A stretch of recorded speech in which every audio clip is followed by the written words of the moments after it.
Hello everyone. आज हम लोग रिवीजन करने वाले हैं बायोमॉलिक्यूल्स का। बेसिकली प्रॉब्लम हुआ ये था कि इस चैप्टर का मैंने रिवीजन करा दिया था और वीडियो रिकॉर्ड हो गया था, लेकिन वो वीडियो गलती से मेरे से ही डिलीट हो गया था, तो मेरे को फिर से रिकॉर्ड करना पड़ रहा है। कोई बात नहीं। और मेरा जो नोट्स आप देख सकते हैं कि क्या क्या जो एक्सप्लेन किया था वो सब ऑलरेडी लिखा हुआ है। उसी को मैं वापस एक्सप्लेन कर दूंगा नोटिंग से। तो सबसे पहले है कार्बोहाइड्रेट। कार्बोहाइड्रेट क्या होता है? कार्बोहाइड्रेट का जनरल फार्मूला होता है हमारा C2 bracket H2O twice whole N, ठीक है ना। जैसे हमारा ग्लूकोज है उसका अगर कि हम लोग इस प्रकार में अगर कन्वर्ट करें तो CH2O होल 6, जैसे C6H12O6 हमारा ग्लूकोज का फार्मूला होता है, सिमिलरली वैसा। लेकिन ये क्या है, हमेशा वैलिड नहीं होता है। कुछ ऐसे भी हमारा होते हैं जो ये फार्मूला को फॉलो करते हैं, लेकिन वो एक्चुअल में कार्बोहाइड्रेट नहीं होते हैं। और कुछ ऐसे कार्बोहाइड्रेट भी हैं जो इसको फॉलो नहीं करते, और कुछ ऐसे भी हैं मतलब जो फॉलो करते हैं लेकिन वो कार्बोहाइड्रेट नहीं है। तो बेसिकली ये फार्मूला यूनिवर्सल नहीं है, लेकिन मैक्सिमम केसेस में ऐसा होता है, इसीलिए ये फार्मूला लिखते हैं। आगे है हम लोग का क्लासिफिकेशन ऑफ कार्बोहाइड्रेट। तो इसमें बेसिकली 3 प्रकार आते हैं। पहला होता है मोनोसेकेराइड, दूसरा होता है ऑलिगोसेकेराइड, थर्ड होता है पॉलीसेकेराइड। मोनोसेकेराइड की बात करें तो इसमें आता है ग्लूकोज, मैनोज, गैलेक्टोज, ठीक है।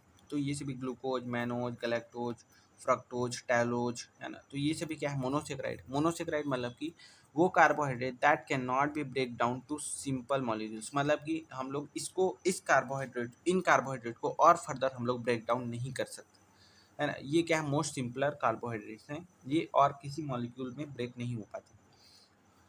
ऑलिगोसेक्राइड की बात करें तो ये क्या होता है, दो मोनोसेक्राइड यूनिट से मिल करके बना होता है, तो इसको ऑलिगोसेक्राइड बोलते हैं।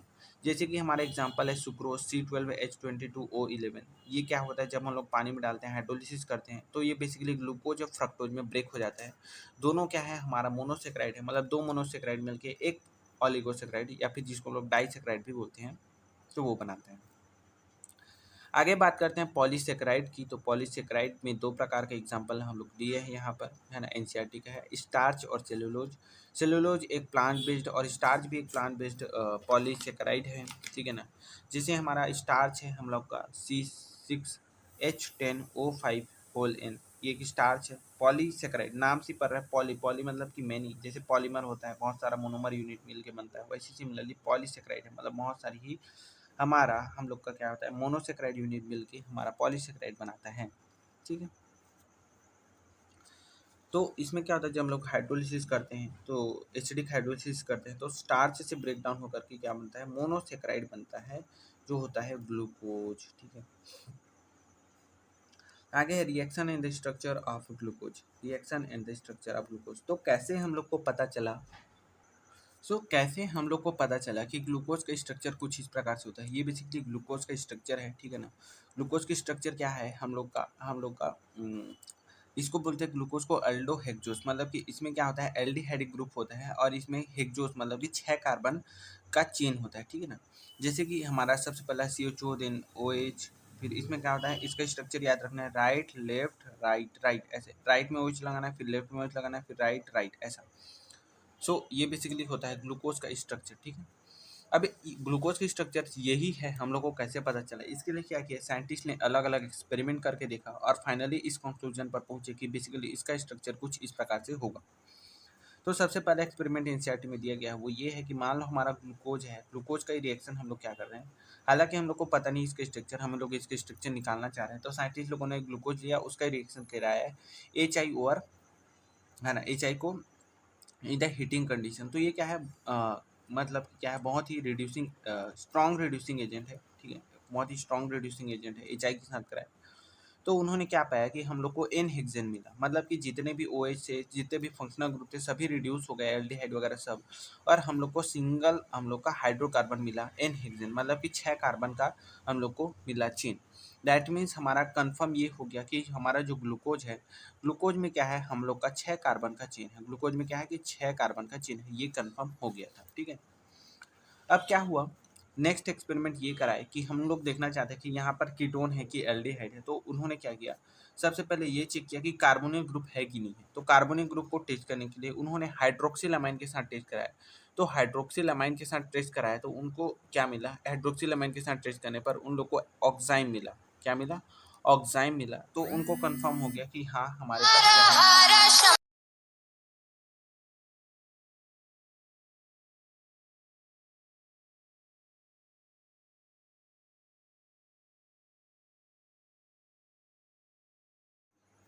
सो नेक्स्ट है हम लोग का, एक सेकेंड, सो नेक्स्ट है हम लोग का क्या चीज़, हाँ, तो ये मैं बता रहा था कि हम लोग क्या कर रहे थे कि हम लोग का जो ग्लूकोज का स्ट्रक्चर था उसमें हम लोग क्या कर रहे थे, कार्बोनिल का स्ट्रक्चर मतलब कार्बोनिल ग्रुप है कि नहीं इसका कंफर्मेशन के लिए हम लोगों ने क्या किया, दो टेस्ट किया। एक हमने हाइड्रोक्सिलामाइन के साथ टेस्ट किया तो ऑक्साइम बना जो एक कार्बोनिल ग्रुप का टेस्ट होता है। सिमिलरली हम लोग ने नेक्स्ट जो टेस्ट किया वो HCN के साथ किया।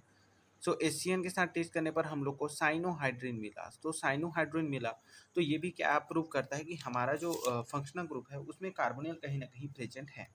अब वो कार्बोनिल ग्रुप एल्डिहाइड भी हो सकता है और कीटोन भी हो सकता है। तो इस इन दोनों को टेस्ट करने के लिए हम लोगों ने क्या किया, ब्रोमीन वाटर टेस्ट किया। ब्रोमीन वाटर टेस्ट में होता क्या है, बेसिकली जो ब्रोमीन वाटर है वो basically bromine water in the sense हमारा ब्रोमीन लेंगे लेकिन वाटर जो रहेगा वो सॉल्वेंट रहेगा, ठीक है। और आगे हम लोग देख रहे थे कार्बोनिल जो हमारा जो एल्डिहाइड सॉरी ग्लूकोज का जो स्ट्रक्चर है उसमें क्या है, कार्बोनिल ग्रुप है। उनके लिए हम लोगों ने क्या किया, सबसे पहले हाइड्रोक्सिलामाइन टेस्ट किया। हाइड्रोक्सिलामाइन टेस्ट करके हम लोगों ने पाया कि हमारा ऑक्साइड बढ़ रहा है, दैट मीन्स कार्बोनिल प्रेजेंट है। इसके लिए हम लोगों ने एक और टेस्ट किया HCN के साथ, साइनोहाइड्रिन के साथ, सॉरी हम लोग ने क्या किया, HCN के साथ किया हाइड्रोसाइन HCN का स्ट्रक्चर क्या होता है ऐसा, ठीक है, HCN। तो इसके साथ जब हम लोग ने रिएक्शन कराया किसका, ग्लूकोज का, तो हम लोग का बना साइनोहाइड्रिन एज अ प्रोडक्ट। तो इससे क्या हुआ, ये जो हमारा प्रोडक्ट होता है इसमें क्या होता है, HCN क्या होता है, स्लाइटली बेसिक मीडिया में ये किया जाता है, ठीक है ना। तो CN माइनस क्या करता है, इस कार्बोनिक कार्बन पर अटैक करके एडिशन प्रोडक्ट देता है, ठीक है ना, न्यूक्लियोफिलिक एडिशन प्रोडक्ट देता है।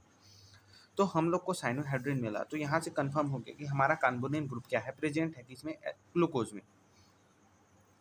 अब वो कार्बोनिल ग्रुप में भी एल्डिहाइड हो सकता है और में भी क्या होता है, कीटोन भी हो सकता है। तो इन दोनों के लिए क्या किए हम लोगों ने क्या किया, हम लोगों ने टेस्ट किया और हम लोगों ने बेसिकली ब्रोमीन वाटर टेस्ट किया। ब्रोमीन वाटर टेस्ट में होता क्या है, ब्रोमीन वाटर क्या है, ब्रोमीन एक क्या है, माइल्ड ऑक्सीडाइजिंग एजेंट होता है जो क्या करता है, एल्डिहाइड को कीटोन सॉरी एल्डिहाइड को कार्बोक्सिलिक एसिड में ऑक्सीडाइज कर देता है, जबकि कीटोन को ऑक्सीडाइज नहीं कर पाता है। तो हम लोग क्या किए, ग्लूकोज का रिएक्शन ब्रोमीन वाटर के साथ किए तो हम लोग को पॉजिटिव टेस्ट मिला। ब्रोमीन वाटर एक्चुअली ब्राउन या फिर ब्राउन ऑरेंज कलर का होता है। तो वो क्या होता है, जब हम लोग ग्लूकोज के साथ रिएक्शन कराए तो वो क्या हो गया, कलरलेस हो गया। इसका मतलब ये था कि जो हम लोग का ग्लूकोज है वो क्या हो गया, ऑक्सीडाइज हो गया किसमें, ग्लूकोनिक एसिड में। इसको बोलते हैं क्या चीज, ग्लूकोनिक एसिड, जिसमें एल्डिहाइड ग्रुप जो है कार्बोक्सिलिक एसिड में ऑक्सीडाइज हो जाता है ठीक है। तो ये है ग्लूकोनिक एसिड में हो जाता है ऑक्सीडाइज। तो बेसिकली हम लोग को पता चल गया कि हमारा जो कार्बोनिल ग्रुप है वो बेसिकली एल्डिहाइड है, ना कि कीटोन। नेक्स्ट जो हम लोगों ने किया टेस्ट वो किए हम लोगों ने एसिटिक हाइड्राइड से। हम लोग बेसिकली चाहते थे डिस्टिंग्विश करना between the secondary and the primary alcohol, कि उसमें अगर कहीं अल्कोहल ग्रुप है तो वो बेसिकली प्राइमरी कितने अल्कोहल ग्रुप है और सेकेंडरी कितने अल्कोहल ग्रुप है। तो जब हम लोगों ने क्या किया, हम लोगों ने एसिटिक एनहाइड्राइड के साथ ट्रीट किया तो हम लोग को क्या मिला, पेंटा एनहाइड्राइड मिला। मतलब कि जितने भी OH ग्रुप थे वो सभी क्या हो गए, एनहाइड्राइड के साथ क्या बना लिए, एक प्रकार का एस्टर बना लिए। यहाँ से क्या पता चला कि हमारे पास 5 OH ग्रुप प्रेजेंट है, ठीक है ना, 5 OH ग्रुप हम लोग का प्रेजेंट है। आगे क्या हुआ कि हम लोग को डिस्टिंग्विश करना था कि उन 5 OH में से कितना प्राइमरी है कितना सेकेंडरी है। तो हम लोगों ने क्या किया, आगे नाइट्रिक एसिड के साथ रिएक्शन कराया ग्लूकोज का। तो नाइट्रिक एसिड क्या होता है, एक ऑक्सीडाइजिंग एजेंट होता है जो क्या करता है, एल्डिहाइड को तो कार्बोक्सिलिक एसिड में करता ही करता है, क्या करता है, प्राइमरी अल्कोहल को भी एसिड में कन्वर्ट कर देता है, जबकि सेकेंडरी अल्कोहल को कीटोन में कन्वर्ट नहीं करता है, मतलब ऑक्सीडाइज नहीं कर पाता है सेकेंडरी अल्कोहल को। तो सिमिलरली इसमें क्या हुआ इसमें हुआ क्या, जब हम लोगों ने नाइट्रिक एसिड के साथ ट्रीट किया तो एल्डिहाइड तो कार्बोक्सिलिक एसिड में कन्वर्ट हुआ ही हुआ, प्राइमरी अल्कोहल भी एसिड में कन्वर्ट हो गया। सिमिलरली जो ग्लूकोनिक एसिड होता है उसका भी रिएक्शन हम लोगों ने नाइट्रिक एसिड के साथ कराया तो उसमें भी हम लोग को सैकरिक एसिड मिला, मतलब कि दोनों ही कार्बोक्सिलिक ग्रुप हो गए, ठीक है। आगे जो है हम लोग का वो है हम लोग का बेसिकली ग्लिसर, एक सेकेंड, हाँ। तो आगे बेसिकली हम लोग पढ़ेंगे किसके बारे में, हम लोग कार्बोहाइड्रेट के स्ट्रक्चर के बारे में। बेसिक कार्बोहाइड्रेट का जो स्ट्रक्चर है वो कुछ सो बेसिक कार्बोहाइड्रेट की स्ट्रक्चर का जो होता है उसमें क्या होता है, बेसिकली हम लोग का एक एल्डिहाइड ग्रुप होता है और बीच में क्या होता है, अल्कोहल होते हैं, ठीक है ना। हमारे पास एक प्राइमरी और एक सेकेंडरी अल्कोहल होता है। जैसे इसका जो बेसिक एग्जांपल है वो डीग्लिसरॉल्डिहाइड है, ठीक है ना। इसी के आगे क्या होता है, हम लोग अलग अलग क्या बोलते हैं, हम लोग अलग अलग कार्बोहाइड्रेट्स का डेरिवेटिव हम इसी के बेसिस पे बनाते हैं। जैसे अगर OH ग्रुप अगर राइट में होता है तो इसको डीग्लिसरॉल्डिहाइड बोलेंगे, अगर कहीं यही लेफ्ट में होता है तो इसको एल-ग्लिसरॉल्डिहाइड बोलते हैं। ये जैसे हमारा एक एग्जांपल के थ्रू ले सकते हैं कि जैसे यहाँ पर ये वाला जो OH है ना, ठीक है ना, नीचे साइड से जो फर्स्ट OH है वो क्या है, राइट साइड में, इसीलिए इसको डी बोल रहे हैं। अगर लेफ्ट में होता तो उसको एल बोलते, ठीक है। आगे है हमारे पास कैसी चीज, हमारे पास आगे है हम लोग का जो साइक्लिक स्ट्रक्चर ऑफ ग्लूकोज, ठीक है। साइक्लिक स्ट्रक्चर ऑफ ग्लूकोज को समझते हैं तो बड़ा ही इंपॉर्टेंट है। सो क्या होता है, हमारे पास जो कार्बोहाइड्रेट होते हैं उनमें क्या होता है, ईपीमर्स होता है। ईपीमर्स मतलब कि वो जो सिर्फ और सिर्फ एक ही कार्बन एटम पर क्या हो जाएंगे, ऐसे कार्बोहाइड्रेट्स जो सिर्फ एक ही कार्बन एटम पर अलग हो उनका कॉन्फ़िगरेशन, मतलब सिर्फ एक ही कार्बन एटम पर स्टीरियो डिफरेंट हो, ऐसे को बोलते हैं हम लोग ईपीमर, ठीक है। तो वो तो बात की बात है ना। ईपीमर क्या होता है, एनोमर क्या होता है, तो ईपीमर ये होता है और एनोमर क्या होता है, जब C1 कार्बन सेंटर पर अगर कहीं स्टीरियो डिफरेंट होता है तो उसको एनोमर्स बोलते हैं, ठीक है। आगे बात करेंगे तो हम लोग आगे हम बात करते हैं तो हमारा जो साइक्लिक स्ट्रक्चर ऑफ ग्लूकोज है वो कैसे बनता है तो उसको देखते हैं। तो यहाँ पर क्या है, हम लोग का हम लोग के पास ग्लूकोज है 1 2 3 4 5 6, तो 6 नंबर कार्बन होता है इनमें। तो जो फर्स्ट OH ग्रुप है वो क्या करता है, इस कार्बोनिल कार्बन पर अटैक करता है। क्या करता है, कार्बोनिल कार्बन पर अटैक करता है और जो डबल बॉन्ड O है वो क्या होता है, अल्कोहल OH में कन्वर्ट हो जाता है, ठीक है। ठीक है, उसमें क्या होता है, कन्वर्ट हो जाता है। नेक्स्ट क्या होता है, नेक्स्ट बेसिकली इसमें क्या है कि जैसे अब क्या हुआ, ये इसके साथ अटैक करके ऐसा हम लोग का स्ट्रक्चर कुछ बनता है। अब इसमें क्या होता है कि जब ये अटैक किया अल्कोहल को तो ये जो कार्बोनिल है ये बेसिकली अल्कोहल में कन्वर्ट होता है। तो जो OH है या तो वो अप में आ सकता है या तो वो क्या हो सकता है, डाउन में आ सकता है। अगर अप में आता है तो उसको बीटा बोलते हैं, अगर डाउन में आता है तो अल्फा बोलते हैं। एक और ट्रिक है कि मान लो यहाँ पर CH2OH और OH अगर ये दोनों सेम साइड में है तो उसको बीटा बोलेंगे, अगर एक अप है और एक डाउन है तो इसको क्या बोलेंगे, अल्फा बोलेंगे। बाकी जो स्टीरियो वो सेम है, देख सकते हैं ये OH और ये OH भी सेम है, ये H ये H ये OH ये OH, ठीक है। तो बाकी सब सेम रहता है, सिर्फ एक ही कार्बन एटम पर क्या होता है, डिफरेंट होते हैं। और बेसिकली ये होता है C1 कार्बन सेंटर, कार्बन मतलब कि जो ऑक्सीजन से जो कार्बन अटैच है वो C1 कार्बन है, ये भी C1 कार्बन है। तो C1 कार्बन सेंटर पर ही स्टीरियो डिफरेंट होता है तो उसको बोलते हैं एनोमर्स, ठीक है। आगे बात करते हैं फ्रक्टोज के बारे में। आगे बात करते हैं फ्रक्टोज के बारे में। तो फ्रक्टोज में क्या होता है कि जैसे हमारे पास क्या है कि ये अगर कहीं OH क्या किया है, इस फ्रक्टोज के इस कार्बन को अगर कहीं अटैक किया तो ये क्या करता है, बेसिकली OH में कन्वर्ट हो जाता है, ठीक है। तो बेसिकली ये है। सो ये हो गया alpha and the beta glucose, ठीक है। सो आगे है हम लोग का फ्रक्टोज का स्ट्रक्चर। फ्रक्टोज के बारे में कैसे हम लोग करेंगे, सो इसको देखते हैं। सो फ्रक्टोज में बेसिकली होता क्या है, जैसे एल्डिहाइड में एल्डिहाइड बोल रहा हूँ, ग्लूकोज में क्या होता है, एल्डिहाइड एक फंक्शनल ग्रुप होता है, वैसे ही हमारा फ्रक्टोज के पास हम लोग का कीटोन फंक्शनल ग्रुप होता है, ठीक है ना। तो इसमें भी क्या होता है, साइक्लिक स्ट्रक्चर बनता है। ये जो ऑक्सीजन का जो लोन पेयर है वो इस कार्बोनिल कार्बन पर अटैक करता है और कुछ इस प्रकार से साइक्लिक स्ट्रक्चर हम लोग का बनता है। अगर कहीं हम लोग का ये CH2OH और ये OH अगर कहीं अप एंड डाउन पोजीशन पर है तो इसको बोलते हैं अल्फा डी फ्रक्टोज। अगर दोनों अप में है तो इसको बोलते हैं बीटा डी ग्लूकोज। एक्चुअली में आप ये समझ सकते हैं कि ये C1 कार्बन सेंटर पर अगर OH नीचे है तो अल्फा होगा, लेकिन अगर कहीं क्या होगा, अप एंड डाउन पोजीशन पर होगा तो अल्फा होगा, और अगर कहीं दोनों अप में होगा तो क्या होगा, बीटा होगा।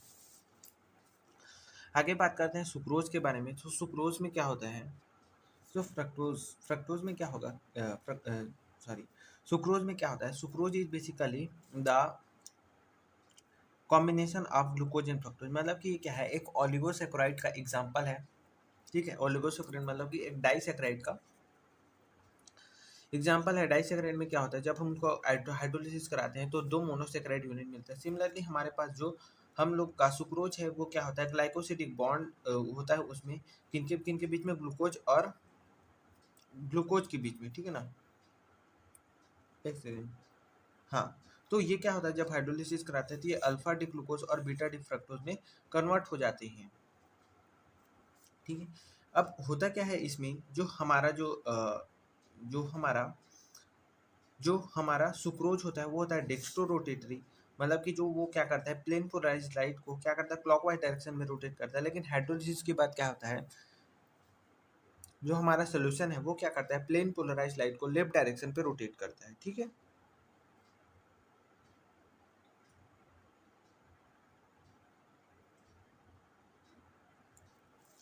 क्या करता है ओवरऑल ये क्या करता है लेफ्ट डायरेक्शन में रोटेट करता है, क्योंकि जो हमारा जो अल्फा डी ग्लूकोज है वो क्या है हमारा डिक्स्टो रोटेटरी होता है और वो क्या करता है +52 पे रोटेट करता है। जबकि अगर कहीं बात करें हमारा, एक सेकेंड कैमरा को थोड़ा सा एडजस्ट करना पड़ेगा आई थिंक। हाँ, तो इतना सही है। सो हाँ, तो क्या करता है ग्लूकोज जो है +52.5 डिग्री क्या करता है क्लॉकवाइज में रोटेट करता है, जबकि फ्रक्टोज जो है -92.4 डिग्री लेफ्ट डायरेक्शन में, मतलब लिवो रोटेटिव होता है लेफ्ट डायरेक्शन में रोटेट करते हैं। लेकिन ओवरऑल क्या है हमारा जो फ्रक्टोज है वो ज़्यादा रोटेट करते हैं -92.4 डिग्री, इसीलिए जो ओवरऑल सोल्यूशन वो लिवर रोटेटरी होता है। शुरुआत में जो सुक्रोज था वो डेक्स्ट्रो था, हाइड्रोलिसिस के बाद जो सोल्यूशन वो लिवर रोटेटरी हो गया, इसीलिए इनको इन्वर्जन ऑफ केन शुगर भी बोलते हैं, क्योंकि सुक्रोज जो है वो केन शुगर होता है। ठीक, अब आगे बात करते हैं हमारा प्रोटीन्स के बारे में। सो प्रोटीन्स की बात करें तो proteins are the building blocks of proteins, क्या बोलते हैं sorry the amino acids are the building blocks of protein. ठीक है, amino acids are the building blocks of proteins, मतलब कि जो अमीनो एसिड से मिल करके ही प्रोटीन बनता है। जैसे हमारा घर जो है ईंट से बन करके मिल करके बनता है, सिमिलरली जो प्रोटीन है वो अमीनो एसिड से मिल करके बनता है। अब इसमें जो क्या होता है कि हमारा जो बेसिक जो हम लोग अमीनो एसिड पढ़ते हैं वो बेसिकली हमारा होता है अल्फा अमीनो एसिड।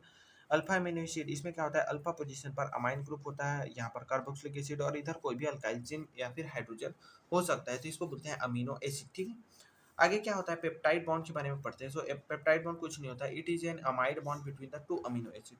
दो अमीनो एसिड के बीच में अगर अमाइड बॉन्ड बन जाता है तो उसी को पेप्टाइड बॉन्ड बोल देते हैं। ठीक है, ये कार्बोक्सिलिक एसिड ग्रुप है C double bond O O H, और ये NH2, इन दोनों के बीच में क्या होता है बेसिकली सिमिलर अमाइड बॉन्ड बनता है, -H2 वाटर निकल जाता है और ये अमाइड बॉन्ड बनता है, इसी को ही पेप्टाइड बॉन्ड बोलते हैं। Amide between the to amino acid is called the peptide bond. ठीक है, आगे बात करें प्रोटीन स्ट्रक्चर के बारे में। सो प्रोटीन के स्ट्रक्चर दो प्रकार से हम लोग स्टडी करते हैं, fibrous protein and the globular protein. Fibrous protein की बात करें तो पैरेलल चेन्स होते हैं, हाइड्रोजन बॉन्ड्स होते हैं, डाइसल्फाइड बॉन्ड होते हैं। ठीक है, किरीटिन जो हेयर में पाया जाता है इसका एग्जांपल, मायोसिन जो मसल में पाया जाता है। अब इनमें क्या होता है हाइड्रोजन बॉन्ड या फिर डाइसल्फाइड बॉन्ड से ये क्या होता है फाइब्रस प्रोटीन स्टेबलाइज करते हैं। ग्लोबुलर प्रोटीन की बात करें तो उसमें प्राइमरी सेकेंडरी टर्सरी और क्वाटरनरी स्ट्रक्चर होता है। ठीक है ना, जो एनसीईआरटी में दिया गया है तो उसको आप लोग जरूर एक बार से देख लेंगे जो स्ट्रक्चर है। ठीक है, बाकी बात करते हैं न्यूक्लिक एसिड के बारे में। सो न्यूक्लिक एसिड्स बेसिकली दो प्रकार के होते हैं, डीएनए एंड आरएनए। अब डीएनए क्या होता है डीऑक्सीराइबो न्यूक्लियोटाइड होता है, डीऑक्सीराइबो न्यूक्लियोटाइड होता है, डीऑक्सीराइबो शुगर होता है इनमें, इसीलिए इसको डीऑक्सी बोलते हैं, जबकि इसमें राइबोस शुगर होता है, इसीलिए उसको बोलते हैं हम लोग का राइबो न्यूक्लिक एसिड। ठीक है, basically DNA is a polymer of a nucleotide. Nucleotide क्या होता है nucleotide is nothing but the nitrogenous base plus sugar मतलब पेंटोज शुगर प्लस फॉस्फेट, मतलब नाइट्रोजनस बेस होगा पेंटोज शुगर होगा और फॉस्फेट होगा, तो उसको बोलते हैं न्यूक्लियोटाइड। ठीक है, आगे बात करें तो हमारा जो है वो है हमारा